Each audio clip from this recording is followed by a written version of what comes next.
So hi friends, I am doctor Rashmi Sharma from origin IVF और आज इस video के माध्यम से मैं आपको स्पर्म डीएनए फ्रेगमेंटेशन टेस्ट के बारे में सारा बताऊंगी।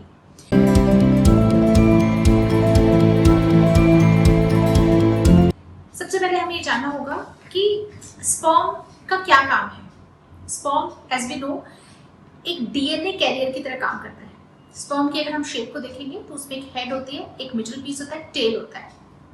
और जो हेड होता है उसका पूरा जो हेड के अंदर जो जैसे कहते हैं ना सामान जो है वो सिर्फ डीएनए है। एक हेलिकल स्ट्रक्चर का डीएनए और क्रोमेटिन उसके अंदर भरा होता है जो कि फादर से आ रहा है। तो फादर का जो डीएनए है वो स्पर्म के हेड के अंदर है और उसके अलावा उसमें कुछ भी नहीं है, राइट। तो स्पर्म एक तरीके से सिर्फ डीएनए कैरियर का काम करता है, राइट। और स्पर्म बनता कहाँ है? टेस्टिस में बनता है। एक मैन की टेस्टिस में बनता है। और टाइम कितना लगता है कि स्पर्म को बनने में? लगभग 3 महीने लगते हैं, लगभग 3 महीने। और उस 3 महीने में वो फिर स्पर्म बन के टेस्टिस के अंदर बन के एक पूरा लॉन्ग ट्रैक्ट होता है मेल रिप्रोडक्टिव सिस्टम का, उससे बाहर निकलता है और फिर जाके प्रेगनेंसी के लिए रेडी होता है।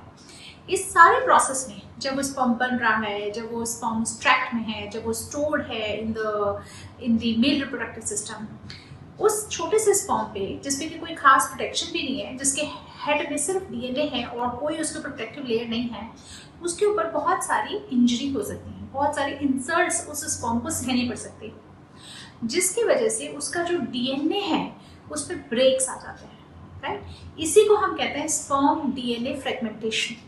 तो वो स्पर्म देखने में ठीक लग रहा है, उसका हेड ठीक लग रहा है, उसकी टेल ठीक लग रही है, उसकी मूवमेंट ठीक है, पर उसका जो हेलिकल स्ट्रक्चर का डीएनए है उसमें कहीं पे ब्रेक्स आ गए। That is fragmented sperm DNA, right. अब इसके क्या कारण हो सकते हैं? बहुत सारे कारण हैं और आज के जो पोल्यूटेड एनवायरनमेंट है उसमें ये बहुत बढ़ गया है। सो पोल्यूशन नंबर 1 रीज़न है। आप खाना शुद्ध नहीं खा रहे हैं, ऑर्गेनिक खाना नहीं खा रहे हैं, उसमें इतनी मिलावट है, वो भी एक कारण है। स्मोकिंग बहुत बड़ा कारण है। स्मोकिंग तो हर तरीके से डेंजरस है स्पर्म्स के लिए। उसमें केवल काउंट और मोटिलिटी ही कम नहीं होती, स्पर्म का डीएनए भी फ्रेगमेंटेड हो जाता है। Alcohol is also not good. बहुत तरह के रेडिएशन है एनवायरनमेंट में, that is also not good for the sperm.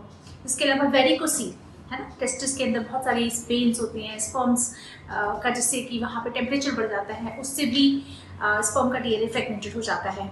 Then अगर कहीं पे भी इन्फेक्शन है, मेल के रिप्रोडक्टिव सिस्टम में कहीं पे भी इन्फेक्शन है, उसकी वजह से भी स्पर्म के डीएनए को इंसल्ट्स होती हैं और स्पर्म का डीएनए फ्रेगमेंटेड हो जाता है।